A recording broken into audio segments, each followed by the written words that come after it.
వచనం. Psalm number 103 verse 6. యెహోవా నీతి క్రియలను జరిగించుచు బాధింపబడు వారందరికీ న్యాయము తీర్చును. 5వ వచనం కూడా. పక్షిరాజు యవ్వనము వలె యవ్వనము కొత్తదలుచుకున్నట్లు మేలుతో హృదయమును తృప్తి పరచుచున్నాడు. హల్లెలూయా. మేలుతో మన హృదయమును ఏం చేస్తున్నాడు దేవుడు? తృప్తి పరుస్తున్నాడు. ఈ రోజుల్లో చాలా మందికి లేనిది ఏదన్నా ఉన్నది అంటే ఏంటది? తృప్తి. బండి ఉంటే బాగుండేమో అనిపించింది.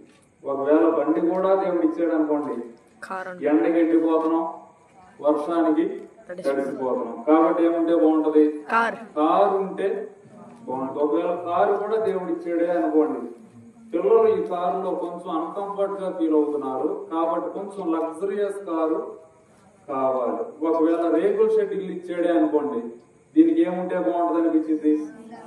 స్లాబ్ వేసుకుంటే, మన బాధ కూడా అదేగా, స్లాబ్ వేసుకుంటే, ఒకవేళ స్లాబ్ కూడా ఇచ్చాడు అనుకోండి, కింద టైల్స్ వేసుకుంటే అది కూడా ఇచ్చాడు అనుకోండి, సీలింగ్ వేసుకుంటే అది కూడా ఇస్తే, ఏసీ పెట్టుకుంటే, ఇంకా ప్రతి దానికి మానవుడికి ఏదైనా ఈ రోజుల్లో లేదు అంటే ఏంటది?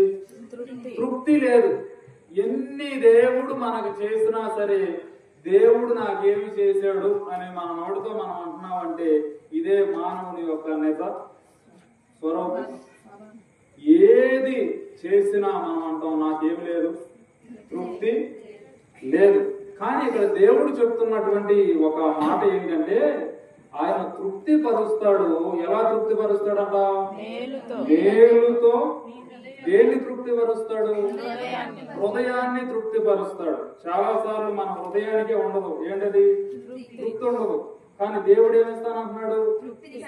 పాటలు బాగా పాడతాం. మేలుతో నా హృదయం తృప్తి పరచినావు అని పాడతాం, కానీ మనకేం రాదు, రావడంలా. కానీ ఇక్కడ దేవుడు చెప్తున్నటువంటి ఒక మాట, దేవుడు మన చేతులు ఎగవు కానంటే చల్లగా ఉంది కాబట్టి మీ చేతులు కాళ్ళు పనిచేయకపోయినా పర్లేదు, కానీ అందరికీ మన మనసులో ఏముంటది? ఆశ ఉంటది. ఈ చిన్నపిల్లడు చేయొద్దమనగానే మనం ఎందుకు ఎత్తాలి అని లోపల ఉన్నా మనస్సులో ఒకటి ఉంటది. ఏంటంటే నన్ను కూడా తృప్తి పరిస్తే ఏముంటది, మమ్మను కూడా కొంచెం స్వస్థపరిస్తే బాగుంటది అనేటువంటి ఆశ మనకుంది. అయితే దానికి కొన్ని విషయాలు చేయాల్సినవి కూడా ఉన్నాయి. ఏమి చేస్తే దేవుడు మనల్ని తృప్తి పరుస్తాడు అనేటువంటి కొన్ని విషయాలు నేను జ్ఞాపకం చేయడానికి ప్రయత్నం చేస్తాను. వినడానికి మీరు సిద్ధమేనా? హల్లెలూయా. హల్లెలూయా. 1వ వచనం వినండమ్మా. నా ప్రాణమా యెహోవాను సన్నుతించుము, నా అంతరంగము ఉన్న సమస్తమా ఆయన పరిశుద్ధ నామమును. ఈ మాట మా సండే స్కూల్లో చిన్న పిల్లలను అడిగినా సరే ఏం చెప్పగలరు? అవలేలగా చెప్పేయగలరు. ఇంగ్లీష్ లో పాట ఉన్నది, bless the Lord O my soul. నా ప్రాణమా ఎవరిని సన్నుతించాలి? యెహోవాను సన్నుతించు అని ఎవరు చెప్తున్నారు? ఎవరు చెప్తున్నారు? దావీదు భక్తుడు చెప్తున్నాడు. మీకు ఎక్కువ శాతం మనం కీర్తనలు ధ్యానం చేసేటప్పుడు ఏ భక్తుడి గురించే మనం ధ్యానం చేస్తాం? దావీదు గురించే ధ్యానం చేస్తాం. దావీదు ఒక రాజుగా ఉన్నాడు. ఉన్నప్పుడు ఆయన ఉద్యోగ బాధ్యతలన్నీ ముగించుకున్న తర్వాత మేబీ కావచ్చు, ప్రశాంతంగా వెళ్ళి కూర్చున్నాడు. కూర్చున్న తర్వాత దావీదు ఒకరితో మాట్లాడుతున్నాడు. ఎవరితో? ప్రాణముతో. ఎవరి ప్రాణం అది? దావీదు ప్రాణమే. దావీదు చిన్న దశలో ఉన్నప్పటి నుండి ఇప్పటి వరకు దేవుడు ఏ విధంగా కాపాడాడు అనేటువంటి విషయాలను గుర్తు తెచ్చుకుంటూ ఆయన చెప్తున్నటువంటి మాట ఏంటంటే, నా ప్రాణమా నువ్వు ఎవరిని సన్నుతించాలి? నీ స్థితి మారిందనో, లేదంటే దేవుడు ఈ రోజు మన పరిస్థితి ఏదో మంచిగా ఉంచాడు అనో మన యొక్క పరిస్థితులు మారిపోతాయి. దేవుడిని ఒకప్పుడు బాగానే స్తుతిస్తాం, కానీ పరిస్థితులన్నీ బాగున్న తర్వాత అంత మనం ఏం చేయలేం, స్తుతించలేం. మన పరిస్థితులు బాగానప్పుడు ఉన్నటువంటి పరిస్థితి అన్ని బాగైన తర్వాత అట్టి రీతిగా దేవునికి మనం చెప్పలేము. కానీ దావీదు చెప్పడానికి కారణం ఏంటంటే, ఈ రోజుల్లో మీరు బైబిల్ గ్రంథం మ్యాక్సిమం చూస్తే కృతజ్ఞత గురించి ప్రతి చోట వ్రాయబడి ఉంటుంది. మనిషికి ఏదైనా లేదు అంటే ఏంటంటే కృతజ్ఞత అంటారు. ఒకసారి ఎదిగిన తర్వాత వాళ్ళ చుట్టుపక్కల వాళ్ళని ఎవరిని అడిగితే ఆడు స్థితి ఎవరికి, ఒకప్పుడు వారికి తినడానికి ఏమీ లేకపోతే మేమే, కానీ తీసుకున్న వారికి ఈ రోజుల్లో గుర్తుంటుందా అంటే మేలు పొందుకున్న తర్వాత మనుషులకి ఏముండడం లేదు, గుర్తుండడం లేదు, కృతజ్ఞత ఉండడము లేదు. బైబిల్ గ్రంథం మ్యాక్సిమం మీరు చదివితే దశలోనికి రాసిన పత్రికలో కూడా మనకు కనిపించే మాట, అన్ని విషయములలో మీరేం చెల్లించాలి, కృతజ్ఞతాస్తుతులు చెల్లించాలి. కొన్ని విషయాల్లో కాదు, ఎన్ని విషయాల్లో, అన్ని విషయాల్లో కృతజ్ఞతాస్తుతులు చెల్లించాలి. అదేవిధంగా తిమోథీయులకు రాసిన పత్రిక చూడాల్సిన అవసరం లేదు. అక్కడ కూడా ఆయన చెప్పేటువంటి మాట ఏంటంటే మీరు ఏమి చెల్లించాలి అంటే కృతజ్ఞత పూర్వకముగా దేవుని సన్నిధిలో ఉండాలి. కృతజ్ఞత లేకపోవడం అనేది ఎవరి దశ తెలుసా? తిమోతికి రాసిన పత్రిక, మొదటి పత్రిక 3వ అధ్యాయం 1వ వచనం అనుకుంటా, దానిలో మనకు కనిపించేటువంటి ఒక విషయం, కృతజ్ఞత లేని కాలం ఏం కాలం అదంటే తిమోతికి రాసినటువంటి 2వ పత్రిక 3:1.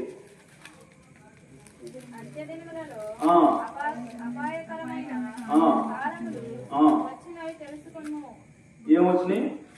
అపాయకరమైన కాలములు. అవి వచ్చినాయని ఎలా తెలుసుకుంటామంటే, ఆ రోజుల్లో మనుషులు ఎలా ఉంటారు? స్వార్థప్రియులు, ధనాపేక్షులు, వేగములాడువారు, అహంకారులు, దోషకులు, అవిధేయులు, ఏమి లేని వారు, కృతజ్ఞత లేని వారు అనగా అంత్య దినములలో కనిపించే విషయాలు ఇవన్నీ.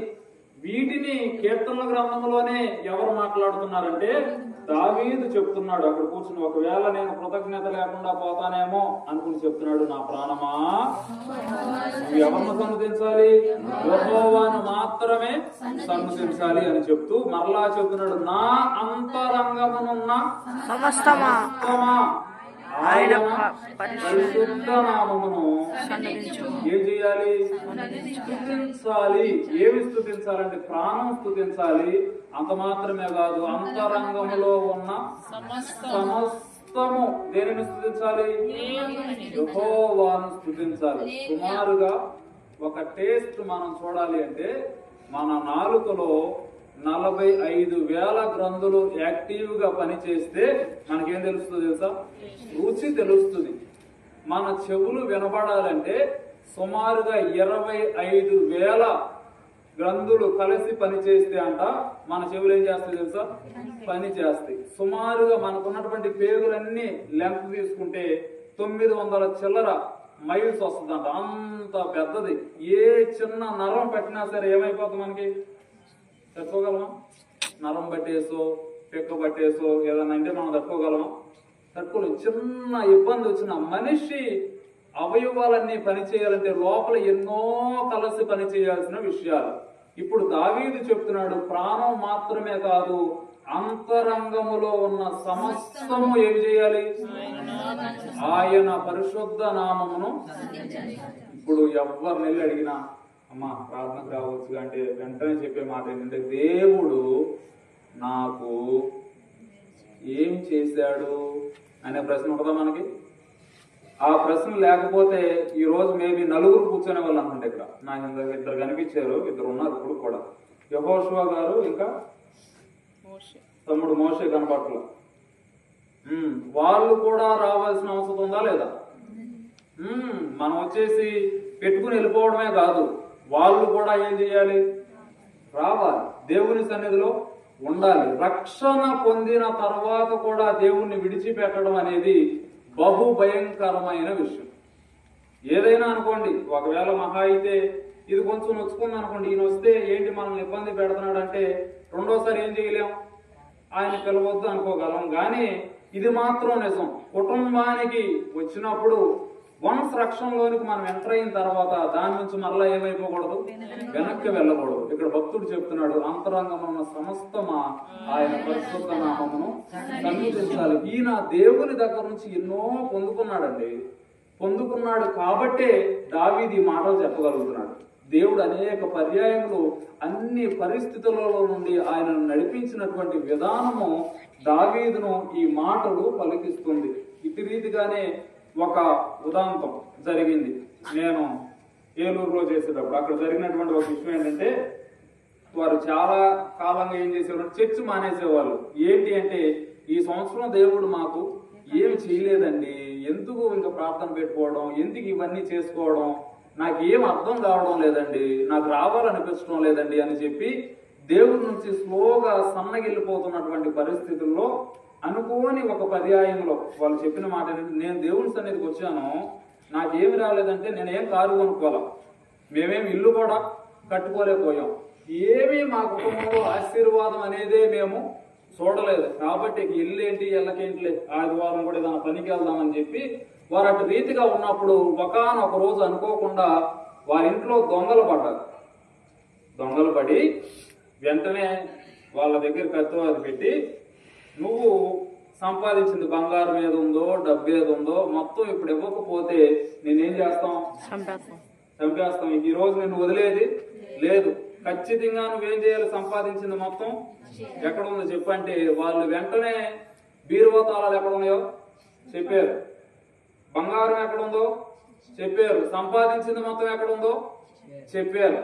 ఇప్పుడు వారికి అర్థమైన ఒక విషయం ఏంటంటే, నేను సంపాదించిన బంగారం అంతటికన్నా, నేను సంపాదించిన డబ్బు అంతటికన్నా, నేను కొనుక్కున్న కారు కన్నా, నాకున్న ఏసీ కన్నా, నాకున్న లగ్జరియస్ విషయాలన్నిటికన్నా ఇప్పుడు నాకేం ఇంపార్టెంట్, ప్రాణం ఉంటే చాలు, ముందు ఏదైనా వదిలేయి వచ్చు, నా బంగారం పోతే మళ్ళీ సంపాదించుకోవచ్చు అండి. అప్పుడు వచ్చిన మాటలు ఎప్పుడది, ప్రాణం పోయే టైంలో ఇప్పుడు చెప్తున్నారు, పిల్లోడు ప్రాణం కన్నా ఏం ముఖ్యమండి, బంగారం పోతే మళ్ళీ, ఆస్తి పోతే మళ్ళీ, ఇల్లు పోతే మళ్ళీ. ఇప్పుడు అర్థమైంది వీటన్నిటికన్నా ప్రాధాన్యమైనది ఒకటి ఉంది, అదేంటి, ఇప్పుడు చెప్పండి, మీరందరూ ప్రాణంతోనే ఉన్నారా లేకుండా ఉన్నారా? ఇప్పుడు ఏం చేయవచ్చు మనం సుమారుగా, మీ ఇంట్లో దొంగలు ఎవరు పడలేదుగా, మీ బంగారం ఎత్తుకోలేదుగా, అందరం బాగానే ఉన్నాంగా. వీటినన్నిటినీ కలుగు చేసినప్పుడు ఎంతకు మించి ఏం కావాలి, నెక్స్ట్ వారం మేమేం విజిటింగ్ కూడా వెళ్ళా, నెక్స్ట్ వారం చర్చకొచ్చేసారు. ఇప్పుడు ఎట్లా ఏంటి, మళ్ళీ ఏమైనా జరిగిందా, వెనకేమన్నా మనకు తెలియదుగా, అందులో సమస్త సంఘాలు ఇవి ఎట్లా అనేది తెలియక వేరే వాళ్ళతో అడిగించారు, ఏమైందో కనుక్కోండి. అమ్మ ఇప్పుడు మాకు అర్థమైంది, ఆ రోజు దేవుడు మా ప్రాణాన్ని ఇప్పుడు తెలిసిందండి. మరి దేవుడు నీకు ఇల్లు ఇవ్వలేదుగా, దేవుని యొక్క విలువ మనకు ఎప్పుడు తెలుస్తుంది అంటే చివరి దాకా వచ్చిన తర్వాత. ఇప్పుడు ఈయన ఎందుకు స్తుతి చెప్తున్నాడంటే, అయ్యా నువ్వు నాకు ఏమిచ్చావు, ప్రాణం ఇచ్చావు. దావీదు చరిత్ర అంతా చూస్తే ఎక్కడికి అటు వెళ్తేనేమో సౌలు చంపేస్తానంటాడు, ఇటు వస్తేనేమో ఆయన కింద ఎవరున్నారో వాళ్ళు చంపేస్తానంటారు, వెళ్ళి ఏదైనా అడవుల్లో బతుకుదామంటే అడవుల్లోకి వెళ్ళి అందరూ చుట్టుముట్టేసి నిన్ను చంపేస్తామంటారు. వీటన్నిటి తర్వాత దావీదుకు తెలిసింది ఏంటంటే, సింహాసనం కన్నా, అధికారం కన్నా, వేటి కన్నా దేవుడు నాకు ఏమిచ్చాడో తెలుసా, ప్రాణం ఇచ్చాడు. దానికి నేనేం చెప్పాలి, నీకు ఇంతకు మించి ఏం కావాలి కృతజ్ఞత చెప్పడానికి, నాకు చెప్పండి. దేవుడికి కృతజ్ఞత చెప్పడానికి నీలో ఉన్న ప్రాణం సరిపోదా, ఇంకా కొత్తగా ఏం కావాలి, ఏముంటే నువ్వు కృతజ్ఞత చెప్తావు?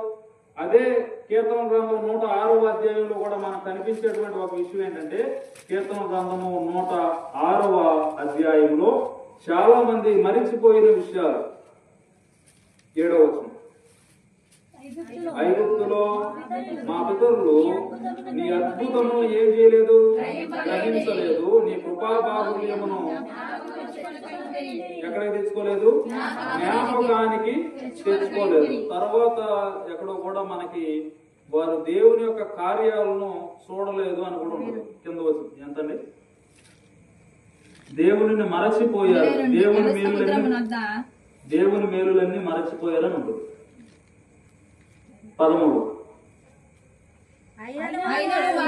అయినను వారు ఆయన కార్యములను వెంటనే ఏం చేశారు, వీళ్ళు చెప్పాలి ఏం చేశారు, ఏం మర్చిపోయారు, ఏమి కార్యాలు, దేవుడు చేసిన కార్యాలన్నీ ఎంతలో మర్చిపోయారు, వెంటనే.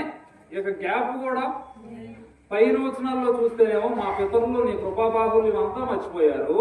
13వ వచనంకి వచ్చేపాటికి వారు ఏం చేశారంట? దేవుడు నా జీవితంలో చేసిన కార్యాలన్నీ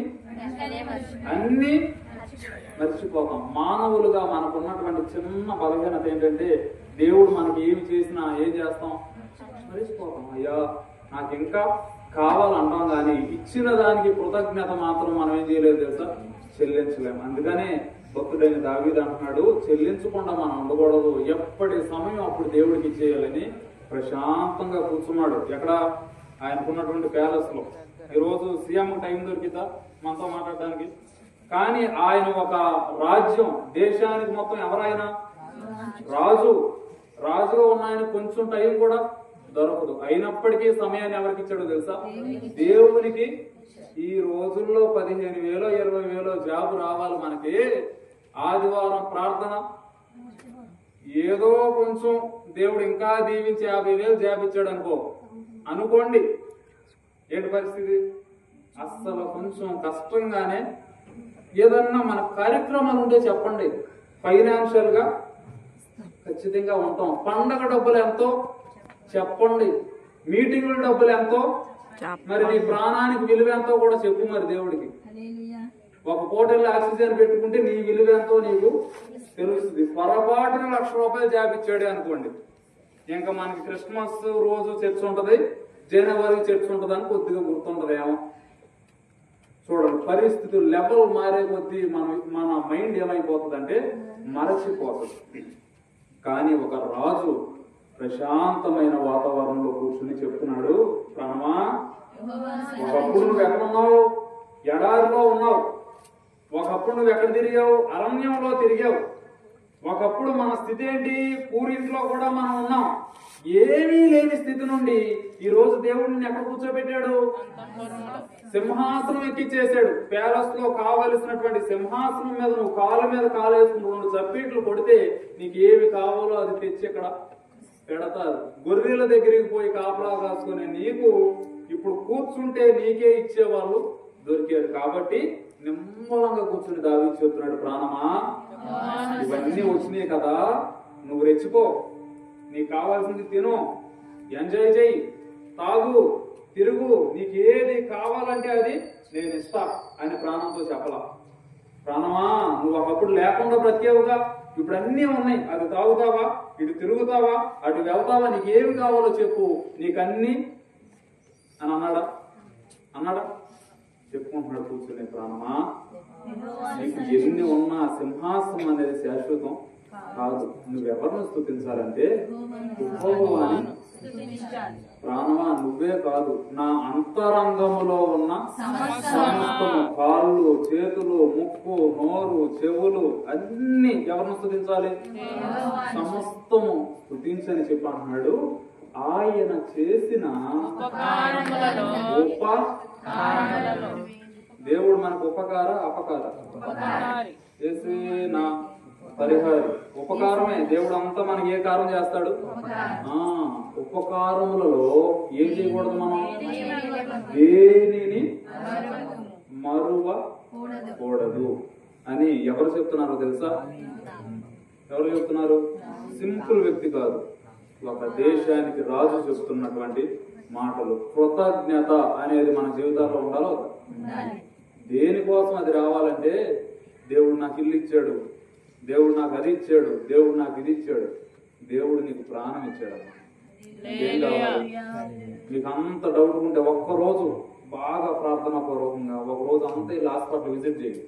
మీకు ప్రార్థన చేస్తాను. ఇబ్బందుల్లో ఉన్న వాళ్ళ కోసం హాస్పిటల్కి వెళ్ళండి.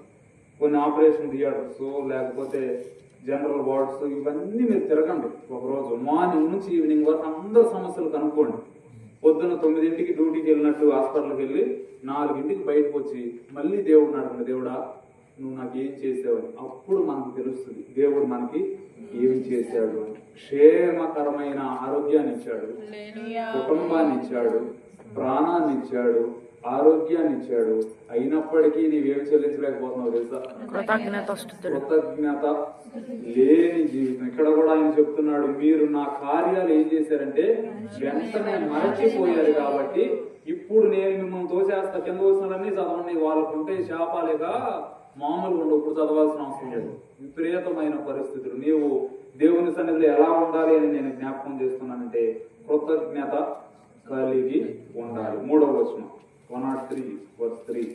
ఆయన నీ దోషాలన్నిటిని క్షమించు. ఆయన నీ దోషాలను ఏం చేస్తాడు? ఎన్నిటిని క్షమిస్తాడు? అన్నిటిని. నీవు ఏమేమి చేసావో ఇప్పటి వరకు వాటన్నిటిని దేవుడు ఏం చేస్తాడు తెలుసా? ప్రతి వారం కాదు, ఒకసారి క్షమించిన తర్వాత దాన్ని ఏం చేయాలి? వదిలిపెట్టాలి. ప్రతిసారి నన్ను క్షమించు అంటే ఆయన నీ దోషములన్నిటినీ క్షమించువాడు, నీ సంకటములన్నిటినీ ఏం చేస్తాడు? కుదురుస్తాడు. కరెక్ట్ గా సంకటములు ఎన్నో ఉంటాయి కదా, పాట పాడతాం, నా సంకటములన్నీ తీరిపోయినాయి. ఎప్పుడయ్యి? బాప్తిస్మానికి వెళ్ళేటప్పుడు పాడుకుంటూ వెళ్తాం, సంహార దూత నన్ను దాటిపోయింది, అయినా నాలో ఏముంది? ప్రాణం ఉంది. సంహరించేటువంటి దూత దాటిపోయింది. నా సంకటాలన్నీ ఎవరి ద్వారా అంటే దేవుడు చెప్తున్నాడు, మన సంకటములన్నిటినీ ఆయన ఏం చేస్తున్నాడు? కుదురుస్తాడు. సమాధిలో నుండి నీ ప్రాణమును ఏం చేస్తున్నాడు? విమోచిస్తున్నాడు. గత దినాల్లో దావీదు జీవితంలో జరిగినటువంటి విషయం అలాంటిదే. బుధవారం సడన్ గా ఒక స్టేటస్ పెట్టి నేను చూసా, ఫోన్ చేయడానికి ప్రయత్నించా, వెంటనే మన స్టేటస్ డిలీట్ అయింది. నేనేమైనా ఆయన ఇబ్బంది పడుతున్నాడేమో అని కాంటాక్ట్ చేయడానికి ప్రయత్నిస్తే తర్వాత తెలిసిన విషయం, అనుకోకుండా అసలు నాకు అనిపించిందన్నా ఇంకా ఆల్మోస్ట్ ఆ పరిస్థితికి వెళ్ళిపోయాను అని తమ్ముడు చెప్పాడు. బుధవారం జరిగింది, గురువారం రెస్ట్ అంతే. మరలా శుక్రవారం నైట్ మీరు అందరూ ప్రార్థనకి వెళ్ళారు, మీరు రిటర్న్ లో ఉన్నప్పుడు అలా హాస్పిటల్కి వెళ్తున్నాడు. వెంటనే మరలా ఇంటికి వచ్చాడు, ప్రార్థన చేసి అసలు నుంచోలేకపోతున్నాడు, ఊపిరి తీసుకోలేకపోతున్నాడు, అసలు చాలా ఇబ్బంది అయిపోతున్నాను, చాలా కష్టం అన్నా అని చెప్పి చాలా ఇబ్బంది పడ్డాడు. ఇబ్బంది పడి ఆ పరిస్థితిలో, మరణకరమైన పరిస్థితిలో నుండి కూడా దేవుడు ఏం చేశాడు తెలుసా? విడిపించాడు. అది చిన్న, ఆ వయసుకు ఆ కుమారుడు పడిన ఇబ్బంది చాలా పెద్ద ఇబ్బంది. వెంటనే 2వ 3వ రోజు కొంచెం గ్యాప్ అనుకుంటా వచ్చాడు. ఏం తమ్ముడంటే, ఇంతకుముందు మేము జాతరలు చెప్పా, తీసుకుంటే మంచిదమ్మా తీసుకోని, లేదన్నా నాకెందుకో ఇంక నేనేం చేయాలి?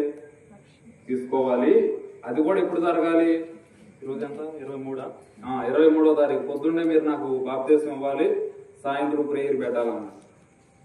అవ్వా కావాలి, బోగా కావాలంటే అవదంటారు కొన్నిసార్లు. అందుకని 2 వద్దమ్మా, ప్రార్థన పెట్టేద్దాం, బాప్తిసం కొంచెం టైం తీసుకుని నీకు నువ్వు ప్రార్థనలో కొంచెం ఎక్కువ నలిగిన తర్వాత ఖచ్చితంగా ఇస్తాం అని చెప్పి కుమారుని సిద్ధపరచడం జరిగింది. దేవుడు సంఘంలో కూడా కార్యాలు చేస్తున్నాడు. మరణ సమాధిలో నుండి ఏం చేస్తున్నాడు తెలుసా? విడిపిస్తున్నాడు ప్రాణాన్ని. ప్రాణం అక్కడ బంధించబడిపోతుంది. ప్రాణం తీయడానికి శత్రువు పన్నాగాలు పన్నుతూ ఉన్నాడు. మన యవ్వనస్తుల యొక్క ప్రాణాలు తీయడానికి శత్రువు స్నేహితుల ద్వారా ప్రేరేపించవచ్చు, ఇతరుల ద్వారా ప్రేరేపించవచ్చు, చెడు అలవాట్లకు ప్రేరేపించవచ్చు, విపరీతమైన మందు పదార్థాలకు, అనవసరమైన విషయాలకు ప్రేరేపించి నీ ప్రాణాన్ని సాతాను ఏం చేయాలనుకుంటున్నాడు తెలుసా? తీసుకోవాలి అని ప్రయత్నిస్తున్నప్పుడు సాతానేమో సమాధిలో పెట్టాలి అని ప్రయత్నిస్తున్నాడు. కానీ దేవుడి దగ్గరకు మనం వచ్చినప్పుడు దేవుడు సమాధిలో నుండి ప్రాణాన్ని ఏం చేస్తున్నాడు తెలుసా? విమోచిస్తున్నాడు, విడిపిస్తూ ఉన్నాడు. దేవుడు విడిపించినటువంటి ప్రాణమే ఈ రోజు మనకు సజీవ సాక్ష్యం. ఆ కుమారుడు దేవుడు అద్భుతమైన కార్యం ఈ కుటుంబ విషయంలో చేశాడు. ఇంకెంతకు మించి నువ్వేమని అడగగలవు? దేవా నువ్వు నాకేం చేసావని? ఇంతకు మించి మనం అడగడానికి ఏముంది? దేవుడు నా జీవితంలో ఏమి చేశాడని. ఇంతకు మించి కుటుంబస్తులు కూడా అడగడానికి ఏముంది? యెహోషువ గారు రక్షణ పొందారు, మోషే కూడా రక్షణ పొందాలి, కుమారుడు కూడా దేవుని సన్నిధికి రావాలి, దేవుని సన్నిధిలో ఉండాలి. ఈ రోజుల్లో కుటుంబాల్లో ఎందుకు జరగడం లేదంటే ఒకే వాడిలో అందరం ప్రయాణిస్తున్నాం. ఇద్దరేమో దాని ముందుకు తీసుకెళ్లాలని చూస్తున్నారు, ఇద్దరేమో దానికి తోలు పెడుతున్నారు. ఎట్లా కొట్టా కొంచెం ముందుకు తీసుకెళ్లాలని ప్రయత్నం చేస్తుంటే ఒక ఇద్దరేమి దాన్ని ఏం చేస్తున్నారు వెనక్కి. నాకేం భయం లేదు, చెప్తాను, చెప్పాలి కూడా. నేనుంది ఖండించడానికే. డాక్టర్ అనేవాడు ఇంజక్షన్ చేయకపోతే, చేదనే మెడిసిన్ అవ్వకపోతే వాడు షుగర్ వ్యాధితోనే చనిపోయే అవకాశం ఉంది. మాటలతోనే మేము తృప్తిపరచలేను, కానీ వాక్యంతో మీకు ఇంజక్షన్లు టాబ్లెట్సే వేస్తా. అది మాత్రం కరెక్ట్ అయిన విషయం కాదు. ఎందుకనంటే కుటుంబము ఆధ్యాత్మికమైన విషయాల్లో ముందుకు వెళుతుంటే కుటుంబ యజమాని దాన్ని ఏం చేయాలి అంటే ముందుకు తీసుకెళ్లే విధంగా ఉండాలి. అటు రీతిగా దేవుని సన్నిధిలో మనం ఉన్నప్పుడు దేవుడు మనకి ఏం చేస్తాడు? మన సంకటములన్నిటినీ ఏం చేస్తాడు? కుదురుస్తాడు. కుదర్చాలి అంటే కుటుంబం ఒక తాటి మీదకి రావాలిగా. కుదర్చాలి అంటే మనందరం దేవుని సన్నిధిలో ఏం చేయాలి? కనపడాలిగా. ఇంత అవకాశం ఇబ్బందులు జరిగినప్పుడు కుటుంబం కాదు, మన డ్యూటీలు మానేస్తాం, అన్ని మానేస్తాం, వస్తాం, ప్రార్థన చేయండి అంటాం. అవసరం తీరగానే ఇశ్రాయేలు ప్రజల వలె వారు వెంటనే యెహోవా యొక్క కార్యములు మర్చిపోయారు. బుధవారం జరిగింది, శుక్రవారం ఆరోగ్యం వచ్చింది, ఆదివారానికి మర్చిపోయాం. ఇది మంచి పద్ధతి కాదు. దేవుని సన్నిధిలో ఉండవలసిన బాధ్యత. దేవుని సన్నిధిలో నీవు ఒక ప్రమాణం చేసావు, బాప్తిసం తీసుకున్నప్పుడు ప్రతిసారి నేను దేవుని సన్నిధిలో ఉంటాను అని చెప్పావు కదా. ఆ ప్రమాణాన్ని మీరి ఇప్పుడు దేవుని ఏ రీతిగా నువ్వు ప్రశ్నించగలవు? అది ఎవరైనా దేవుని సన్నిధిలో ఉండవలసిన బాధ్యత యెహోషువ గారి మీద ఉంది, మోషే మీద అంతకన్నా ఉంది. యవనస్తుడు దేవుని సన్నిధిలో ఎదగవలసినటువంటి అవసరత ఉన్నది. వారి ఇరువురు కూడా కలిసి కుటుంబంతో ఉండి ప్రార్థన చేసి దేవుణ్ణి అడిగినప్పుడు నేను ఖచ్చితంగా చెప్పగలను, ఒకరుంటే చాలు అని నేను సమర్థించలేను. మీరు నలుగురు అటు రీతిగా ఉండండి, మీరు ప్రార్థన చేయండి, దేవుడు ఎందుకు చేయడం మీరు చూడండి. కానీ దేవుడు చేసిన కార్యాలు మాత్రం మీరు మరచిపోవద్దు. సంఘం అంతా కలిసి ఈ కుటుంబం కోసం ఎంతో ప్రార్థించింది. ఎంతో ప్రార్థించిన తర్వాత జరిగినటువంటి కార్యాలు. కాబట్టి ఎక్కడ ఉండాల్సిన బాధ్యత ఉంది? సంఘములో, సహవాసములో, దేవుని దగ్గర. ఇద్దరిద్దరు డివైడెడ్ టీం కాదు. ఇద్దరు ముందుకు లాగడం, ఇద్దరు వెనక లాగడం, అది మొత్తం ఎక్కడ ఉంటది? అక్కడే ఉంటది. ముందుకు లాగేవాడు కిలోమీటర్ లాగితే వెనక లాగేవాడు 2 కిలోమీటర్లు లాగుతాడు. ఇక అది ముందుకి వెళ్ళదు. కాబట్టి జ్ఞాపకం చేస్తున్నటువంటి విషయాలు వీటి ద్వారా కనీసం దేవుడు ఎలాగైనా మాట్లాడతాడు. వారు కూడా వస్తే నేను సంతోషిస్తాను. నాకన్నా నాదేముంది? దేవుడు సంతోషిస్తాడు. ఇంకా కింద వచ్చిన కరుణా కటాక్షములు ఎలా ఉంచుతున్నాడు? కిరీటం పెడుతున్నాడు. ఏంటది? కరుణ. తర్వాత ఏంటిది? ఏంటది? ఫస్ట్ ఏంటి? రెండోదేంటి? కరుణ కటాక్షం. కరుణ అంటే తెలుసా మీ అందరికి? ఏంటి? ఏదైనా తప్పు చేసినా తెలియదులే అని చెప్పి ఏం చేస్తాం? నలుగురిలోకి వెళ్తే మా చర్చి పిల్లోడు కాబట్టి కొంచెం ఏదైనా చేసాడు అనుకో, లేదులే పాని పిల్లోడికి తెలియదు. కరుణ. నేను కూడా ఇంకా ఇది కరెక్ట్ కాదు, ఇది తప్పే అని చెప్పి నేను కూడా ఖండించాను అనుకో, వెంటనే అక్కేం చేస్తుంది? పాని బాబు పిల్లోడుగా. ఎందుకని? నాకన్నా ఎక్కువ అక్కడ ఎఫెక్షన్ ఉంది. అనగా కరుణ కటాక్షము కిరీటముగా. ఎవరు కరుణది? దేవుని కరుణ. కిరీటాన్ని కాళ్ళ కింద వేసుకుంటారా? బెల్ట్ గా పెట్టుకుంటారు నడుంకి. ఎక్కడ పెడతారు?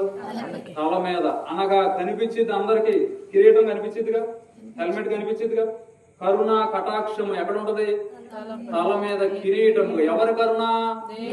దేవుని కరుణ. నీకు మనుషుల కరుణ కాదు కావాల్సింది. ఎవరి కరుణ కావాలి? దేవుని కరుణ కావాలి. దేవుని కరుణ. అంత మాత్రమే కాదు, కటాక్షము. దేవుని యొక్క ఏం కావాలి? కటాక్షము. ఎక్కడ ఉండాలి? తల మీద ఆవరించి, మన కుటుంబం మీద ఆవరించి ఉండాలి. ఏముండాలి అంటే దేవుని యొక్క కరుణ ఉండాలండి. ఈ రోజుల్లో చాలా కుటుంబాలు దేవుని కరుణ లేకే ఎన్నో ఇబ్బందులు పడుతూ ఉన్నాయి. కానీ దేవుడు చెప్తున్నాడు, ఇవి ఫాలో అయితే ఏం చేస్తే? నా ప్రాణమా, అంతరంగంలో ఉన్న సమస్తమా. చాలా మంది తెలుగు ప్రాణం స్తుతించింది కానీ నోరు మాత్రం ఏదో ఒకటి నవిలిద్ది, పొట్ట మాత్రం ఏదో ఒకటి తాగిద్ది, కానీ ప్రాణం మాత్రం స్తుతించింది అని చెబుతారనే భక్తుడు చెప్పాడు. ప్రాణం మాత్రమే కాదమ్మా, అంతరంగంలో ఉన్న సమస్తం చేసింది. కానీ పెదవి కింద చిన్న బుడుపు వచ్చింది కొంచెంసేపు. మళ్ళీ ఏదన్నా నోట్లోంచి కొద్దిగా పొగ. డిసెంబర్ లో రావడం సహజం, మంచుకాలం. కొంతమందికి వేసవకాలంలో కూడా వచ్చింది. ఎందుకని? చలికి కాదు అది, వేసవకాలంలో వచ్చే చలికి కాదు, లోపల ఉన్నది మొత్తం పాడు చేయడానికి. ఈ విషయాలు ఎందుకు చెప్తున్నానంటే, నువ్వు ప్రాణం ఓకే, కానీ అంతరంగములో ఉన్న సమస్తము నీ దేహము దేవుని మందిరం అని నీకు తెలీదా? నీ దేహం ఏంటది? దేవుని మందిరం, దేవుని యొక్క ఆలయం. ఆ ఆలయంలోకి పొగ పంపిస్తావు, ఆ ఆలయంలోనికి ముందు పంపిస్తావు, ఆ ఆలయంలోనికి గుట్టగా పంపిస్తావు. ఇన్ని పంపించిన తర్వాత మళ్ళీ శుభ్రంగా ఉండాలంటే ఎక్కడ ఉంటుంది? దేవుని సంఘంలోకి వచ్చి నువ్వు అంటే ఇక్కడ బూతులు దేవుని సంఘంలోకి చెయ్యి, ఇక్కడ సిగరెట్, ఇక్కడ చుక్క వేసుకోకూడదు. సరే, అక్కడ వరకు బాగుంది, దేవుని సన్నిధికి నీవు రెస్పెక్ట్ ఇచ్చావు. ఇప్పుడు దేవుడు కొత్త నిబంధనకు వచ్చేవాడికి చెప్తున్నాడు, దేవుని సన్నిధి అంటే 3వ రోడ్లో లెఫ్ట్ సైడ్ కనిపించే ఫ్లెక్సీ వేసుండే చర్చి కాదు. ఏంటది? నీ దేహమే ఒక ఆలయం. మరి ఆ ఆలయంలో కూడా చెయ్యి మాకు అని చెప్తున్నాడు. ఈ రోజుల్లో మన యవనస్తులు కూడా తల్లిదండ్రుల వల్ల ఎనకో గుచ్చి గుచ్చి తెచ్చి కూర్చోబెడతారు కాబట్టి ప్రాణం వరకు ఉంటుంది, కానీ అంతరంగంలో ఉన్న సమస్తము లైన్ లో ఉండడం లేదు. కానీ భక్తుడు చెప్తున్నాడు, యవనస్తులు కూడా, ఇవి మీకు చెప్పట్లేదు, ఇక్కడ మీరు ఉన్నారు, వినేవాళ్ళు కూడా కొంతమంది ఉంటారు. ఏమి చెబుతున్నాడా, ఏమైనా తప్పు చెబితే పట్టుకుని రేపు కామెంట్ వేద్దాం వినేవాళ్ళు ఉంటారు. సో ఎలాగో కామెంట్లు వేస్తారు కాబట్టి మంచి చెప్పడం మంచిదే అని చెప్తున్నారు. ఇవన్నీ మనకు శ్రేయస్కరమైన విషయాలు కాదు. యవనస్తులారా, మీరు ప్రత్యేకంగా వినాల్సిన విషయాలు. తల్లిదండ్రులు ఎంతో కష్టపడి చేస్తూ ఉన్నప్పుడు, దేవుడు ఆయన తన స్వరూపంలో నిన్ను తయారు చేసినప్పుడు దానిలో నీవు విష పదార్థాలు లేకపోతే మత్తు పదార్థాలు పంపించడం సరైన పద్ధతి కాదు. ప్రియ కుటుంబ యజమానులారా, మీరు మీ భార్యలను చూసుకోవాల్సిన అవసరం ఉన్నది. నీ కుటుంబం ఎల్ల బాధ్యత తీసుకోవాల్సినటువంటి అవసరం ఉన్నది. కుటుంబం చెడుదారి పట్టకూడదు అంటే డ్రైవర్ కరెక్ట్ గా ఉండాలి. యాక్సిడెంట్ అవ్వకూడదంటే డ్రైవింగ్ చేసే వాళ్ళు ఎట్లా ఉండాలి? వాడు తాగి తోలితే కుటుంబం అంతా ఏమవుద్ది? ఇబ్బంది పడద్ది. ఇక్కడ కుటుంబానికి యజమాని ఎవరు? భర్త. కుటుంబానికి యజమాని ఎవరు? తండ్రి. ఆయనే ఇటు రీతిగా ఉన్నప్పుడు పిల్లలను మనం ఎలా సరి చేయగలం? యజమానుడా, నువ్వు ఆలోచించాలి. నేనే ఇలా ఉన్నప్పుడు నా పిల్లలకి ఎలా చెప్తాను? నా పిల్లలు నా మాట ఎలా వింటారు? నువ్వు 2 గ్లాసులు తాగితే ఆడు ఇంకా బలమైన వాడు కాబట్టి 4 తాగుతాడు. నువ్వు 2 తింటే ఆడు 8 తాగుతాడు. ఎందుకనంటే నిన్నే చూస్తూ ఉన్నాడుగా. నువ్వు నీ భార్యను తిడతావు, రేపొద్దున నీ భార్యను వాడి భార్యను కొడతాడు. కుటుంబంలో నీవు ఏ విలువలు నేర్పిస్తున్నావో వాడు వాటినే నేర్చుకుంటాడు. నువ్వు చెప్పే నీతి వాడు నేర్చుకోడు, నువ్వు చేసే పనులే వాడు నేర్చుకుంటాడు. అబద్ధాలు ఆడొద్దు, బూతులు ఆడొద్దు అంట. ఇంటూ రోజు నువ్వు బూతులు ఆడితే ఆడికి ఏం నేర్చుకుంటాడు? నువ్వు ఇలా చెయ్యొద్దు అని చెబుతావు. కుటుంబ యజమానుడే కరెక్ట్ గా ఉండకుండా ఇష్టానుసారంగా ఉండి పిల్లలు మాత్రం సూపర్ అవ్వాలండి, నా పిల్లడు గొప్పవాడు అవ్వాలి. ఎక్కడవుతాడు? డ్రైవరే తాగి తోలితే ఇంక బస్సు ఎక్కడ కంట్రోల్లో ఉంటది? నేను జ్ఞాపకం చేస్తున్న విషయాలు. కుటుంబం మీద నీకు ఏదన్నా ఆశ ఉంటే, నా బిడ్డలు బాగుపడాలి, మేము ఎట్లాగో ఇట్లా అయిపోయాం, నా పిల్లల తరమన్నా మారాలి అంటే మొట్టమొదటిగా మారాల్సింది కుటుంబ యజమానులు, భర్తలే మారాలి. నీవు పోసే ఆ 1 గ్లాసుకు 200 రూపాయలు తెచ్చి నీ పిల్లోడు చదువుకు పెట్టు, ఎల్ఐసికి పెట్టు, వాడి భవిష్యత్తుకు పెట్టు, వాడికి ఇంగ్లీష్ నేర్పించు, అది నేర్పించు. దానివల్ల వాడి భవిష్యత్తు మారుద్ది. కానీ నువ్వు తాగి ఏదో ఒక రోజు మంచానికి వెళ్తావు. నువ్వు మంచానికి వెళ్ళినప్పుడు ఆ ఇంట్రో ఏదో చదువుతాడు, ఇంట్రో అవగానే ఏదో MBBS డాక్టర్ అవ్వాలనుకుంటాడు. నువ్వు మంచాన పడిన కారణాన నీ భార్య ఏ పని చేయలేక ఇంట్లో ఉన్నప్పుడు వాడు MBBS సీట్ వదిలేసి ఎక్కడో చోట పనికి 500 తెచ్చి పెడతాడు. అక్కడ నువ్వు పాడైపోయావు. నీ కుమారుడు, వారి కుటుంబం, వాడు అప్పులు తీర్చలేక నీవు చేసినటువంటి ఇబ్బంది వల్ల కుటుంబం మొత్తం పతనం అయిపోతుంది. MBBS డాక్టర్ గా చైర్లో కూర్చోవలసిన వాడు వెళ్ళి చైర్లో కూర్చుంటాడు. చైర్లో ఏసీలో ఉండాల్సిన వాడు కొడవలు పట్టుకుని ఇలా కోస్తాడు, బస్తాలు మోస్తాడు, మూటలు మోస్తాడు. ఇవన్నిటి యొక్క కారణం నీవే నీ కుమారుడిని కుమార్తెను పాడు చేసావు. ఎవరు అంటే కుటుంబ యజమానుడే. కుటుంబ యజమానుడే కరెక్ట్ గా ఉన్నప్పుడు కుటుంబం అంతా జాగ్రత్తగా నడిచే అవకాశం ఉంటది.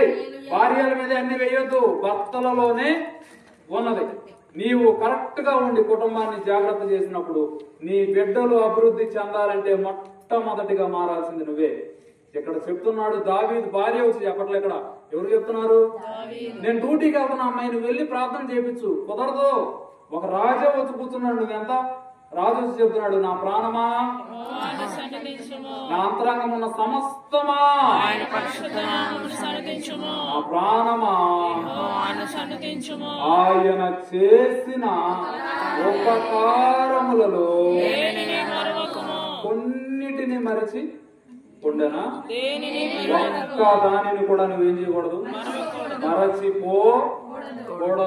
ఇప్పుడు ఈ 3 విషయాలు నువ్వు చేసినప్పుడు ఆయన చెప్తున్నాడు నిన్ను క్షమిస్తాడు, నెక్స్ట్ కుదురుస్తాడు, నీ ప్రాణాన్ని విమోచిస్తాడు సమాధిలో నుండి, తర్వాత నేనేదంటాడు తెలుసా, కరుణ కటాక్షము అనేటువంటి కిరీటాన్ని కడతాడు. ఇప్పుడు చెప్తున్నాడు పక్షి రాజు యవ్వనము వలె ఈ యవ్వనము చదువు చాలా చదువు మీరు వద్దండి పిల్లడు చదువు 5 103 5 పక్షిరాజు యవ్వనము వలె నీ యవ్వనము క్రొత్తదగుచుండునట్లు మేలుతో నీ హృదయాన్ని హల్లెలూయా హల్లెలూయా దేనితో తృప్తిపరుస్తాడు, మేలుతో నీ హృదయాన్ని తృప్తిపరుస్తాడు. ఎప్పుడు ప్రాణం స్తుతించినప్పుడు, 2 అంతరంగంలో ఉన్న సమస్తం స్తుతించినప్పుడు, 3 ఆయన చేసిన ఉపకారములు దేనిని మొత్తం ఒకసారి మీరు ఇంటికి వెళ్ళిన తర్వాత చదవండి. అక్కడ మాక్సిమం ఇశ్రాయేలు ప్రజలు దేవుడు ఏం చేశాడు, మర్చిపోయారు. వెంటనే ఎర్ర సముద్రం వచ్చింది, కార్యం చేశాడు, మర్చిపోయాడు. అరణ్యంలోకి వెళ్ళారు, మర్చిపోయారు. మర్చిపోయి అరణ్యంలోనే ఊడిపోయారు. అది మనం కూడా మర్చిపోయి 25 అయిపోయిందా, 25లో చేసినవన్నీ మర్చిపోయి 26 చేశాడు. వాటన్నిటిని జ్ఞాపకం తలపోసుకోవాల్సినటువంటి అవసరత ఉన్నది. మనం చాలా సార్లు మంచి మర్చిపోతాం, ఏం గుర్తుంటది, చెడే గుర్తుంటది. నాకు అది జరిగింది, అది జరగకుండా ఉంటే బాగుండేది, ఇది వచ్చింది, ఇది రాకుండా ఉంటే, వీటన్నిటి వల్ల దేవుడు నాకు ఇది చేశాడు అనే విషయం మాత్రం మనకి గుర్తు ఉండదు. ఇదే రీతిగా ఒక యవనస్తుడు కూడా దేవుని సన్నిధికి వచ్చి సుమారుగా 10 సంవత్సరాలు ఆయన ఆధ్యాత్మికమైన జీవితాన్ని గడిపిన తర్వాత ఇంక ఈ క్రైస్తవ్యం ఎందుకు, నేను చర్చికి వెళ్ళేటప్పుడు అందరూ నన్ను హేళన చేస్తున్నారు, అమ్మో పరిస్థితులు వచ్చేసాడు ఇట్లా అంటున్నారు, నాకు పెద్ద మేలులు కూడా ఏం జరగలేదు, ఇంక ఇవన్నీ ఎందుకులే అని చెప్పి సేవకుడి దగ్గరికి వెళ్ళానంట. అయ్యగారు ఇక నేను రావాలనుకోవట్లా, నా మనసు బాగా కష్టపడిపోయింది, దేవుని సన్నిధికి నేను రాలేనండి, మీరేమనుకోవద్దు అని చెప్పాడు. అయ్యగారు అన్నారు సరే, ఎంతో చెప్పడానికి చూసినా లేదు అయ్యగారు ఏం చేసినా నా జీవితంలో ఏమీ జరగలా అని చెప్తూనే ఉన్నప్పుడు అయ్యగారికి ఇది మాట వినట్లేడని, సరే అమ్మా వెళ్ళిపో, నీ ఇష్టం, లోకానికి వెళ్ళు, నీ ఇష్టం వచ్చినట్టు బ్రతుకు, కానీ నా కోసం ఒక్కరోజు ఉపవాసం ఉండి చర్చిలోకి వచ్చి నీవు మారక ముందు ఎలా ఉన్నావు, మారిన తర్వాత ఎలా ఉన్నావు, దేవుడు నీకేం చేశాడు అది రాసి నాకు ఇచ్చేసి వెళ్ళిపో చర్చిలోంచి, నీ ఇష్టం, ఎలా బ్రతుకుతా అంటే అలా బ్రతుకున్నాడు. సరే చెప్పాడుగా, చివరికి తీర్చుకుని ప్రశాంతంగా లోకంలో బ్రతుకుదామని పొద్దున్నే లేచి తలస్నానం చేసి చివరిగా ఇంక బైబిల్ పట్టుకుంటున్నాను, అయిపోయింది, పద్దాకెళ్ళి శ్రమలు మనం ఎక్కడ పడతాం, ఆడితో ఏం పోటు మాటలు, సూటిపోటు మాటలు ఏం పడతాం, చర్చికి వెళ్ళి ఆ పోటు ఈ పోటు వచ్చి మన గుండెపోటు రాకుండా ఆగినా సరే ఆ పోట్లు ఎక్కువ అయిపోతున్నాయి అని చెప్పి బైబిల్ చివరిగా పట్టుకున్నాడు. చర్చిలోకి వెళ్ళాడు, పుస్తకం పట్టుకున్నాడంట. మారక ముందు తాగేవాడు, అందరూ తిట్టేవారు, దూషించేవాళ్ళు, విలువిచ్చేవాళ్ళు కదా అన్ని రాసుకున్నాడు. నేను మారిన తర్వాత అని రాయడం మొదలు పెట్టాడు. 2-3 పేజీలు వెళ్ళి ఇంకా పెన్ను వెళ్ళకుండా స్లోగా కన్నీరు అవుతుందంట. దేని మీద, నోట్బుక్ మీద. అప్పుడు అర్థమైంది ఏంటంటే నేను మారక ముందు ఎలా జీవించాను, నా విలువేంటి, అందరూ నన్ను ఎలా మాట్లాడేవాళ్ళు, మారిన తర్వాత నేను ఎలా ఉన్నానని చెప్పి 2-3 పేజీలు కంప్లీట్ అవుతూ ఉండగానే అయ్యగారు వచ్చారంట. వెంటనే పట్టుకుని చెప్పాడంట, లేదయ్య గారు ఈ రోజు నుంచి ఇంక నేను ఇంతకు ముందు కన్నా బలంగా పనిచేసి విశ్వాసిగా కాదయ్య గారు శిష్యుడిగా మారిపోదాం అనుకుంటున్నాను, అనేక మందిని దేవుని సన్నిధికి నడిపించాలని చెప్పి వెళ్ళాడు. చూడండి, మీకు ఎప్పుడైనా దేవుడు నాకు ఏం చేశాడు అని మీకు జ్ఞాపకం వచ్చినప్పుడు కూర్చొని ప్రశాంతంగా ఒక బుక్ పట్టుకొని ఇంతకు ముందు మన పరిస్థితులు ఎలా ఉన్నాయి, అసలు మన జీవితం ఎక్కడ ప్రారంభించాం, మన వివాహానికి ముందు ఆ పరిస్థితులు ఏంటి, ఇప్పుడు మన పరిస్థితులు ఏంటి, ఏ పరిస్థితుల నుండి వచ్చాం, అనారోగ్యాలుగా ఉన్నప్పుడు ఎన్నిసార్లు సంఘాల్లో ప్రార్థన చేశారు, ఎన్ని విషయాల నుంచి బయటకు వచ్చాం, ఎన్ని పరిస్థితులు దేవుడు నడిపించాడని కూర్చొని ఒక్కసారి ఆలోచించు. నీకు ఎవ్వరు చెప్పాల్సిన పనే లేదు, ఆటోమేటిక్ గా నువ్వు చెప్తావు, ప్రాణమా సన్నిధించమ్మా, ఇంక నీకు ఆయన తప్ప ఆధారం ఏది లేదు, నా అంతరంగంలో ఉన్న సమస్తం కూడా ఇవన్నీ విడిచిపెట్టాలమ్మా. ఇంక మొత్తు పదార్థాలు, పానీయాలు, ఇవి అవి తీసుకోవడానికి వీళ్ళు అన్నిటిని విడిచిపెట్టి అంతరంగంలో ఉన్న సమస్తము స్తుతించాలి. మెయిన్ పాయింట్, ఆయన చేసిన ఉపకారములలో దేనిని ఈ రోజు నువ్వు ఇదే చెప్పుకోవాలి నీ ప్రాణంతో. ఏదైనా నీ ప్రాణం కొన్నిసార్లు ఎందుకులే ఈ పూట, ఎందుకులే ఇప్పుడు అని చెప్పి నిన్ను తొలుస్తూ ఉంటే నీ ప్రాణంతో నువ్వు చెప్పాలి, ఆయన చేసిన ఉపకారంలో దేనిని మరచిపోకుండా ఉంటే నీవు ఖచ్చితంగా రాగలవు దేవుని సన్నిధి. ఈ 3 నువ్వు చెయ్యి. 1 స్తుతించు, 2 సమస్తముతో సన్నతించు, 3 ఆయన చేసిన దాంట్లో దేన్ని మరిచిపోకుండా ఉండు. నీకు 5 బెనిఫిట్స్ ఉన్నాయి. 1, ఆయన క్షమిస్తాడు, నీ దోషాలన్నిటినీ క్షమిస్తాడు, నీ సంకటములన్నిటినీ తీరుస్తాడు, నీ ప్రాణమును విమోచిస్తాడు, కరుణ కటాక్షము అనేటువంటి కిరీటం నీ తల మీద ఉంచుతాడు. అన్నిటికన్నా ముఖ్యంగా మేలుతో నీ హృదయమును తృప్తిపరుస్తాడు. ఇక్కడికి వచ్చిన మన అందరము మేలుతో తృప్తి పరచబడుదుముగాక. ఈ కుటుంబం కూడా మేలుతో తృప్తి పరచబడుదురుగాక. దానికన్నా ముందు ప్రాణంతో సమస్తముతో స్తుతించి ఏ మేలును మరువకుండా ఉండి ఈ తృప్తి అనుభవించుదురుగాక. Condition supply. మొదటి 2 వచనాలు చెయ్యి, 3, 4, 5 వచనాలు పట్టు. By 1 get 1 free. 1, 2 చెయ్యి, 3, 4, 5 తీసుకో. 3, 4, 5 నువ్వేం చెల్లించవసరం. 1, 2 చెల్లించు, 3, 4, 5 తీసుకుని వెళ్ళిపో. ఈ రాత్రి 1 మీరు 2 వచనాలు చెయ్యండి, 3 వచనాలు ఫ్రీగా తీసుకెళ్ళండి. ఓకే, సేలోకైనా బై 1 గెట్ 1 కూడా కాదు, 1.5 వచ్చింది ఇప్పుడు. అది 1, 2 చేసి ఆయన స్తుతించి మన ప్రాణము మేలుతో తృప్తి పరచబడుదురుగాక. ఆమేన్.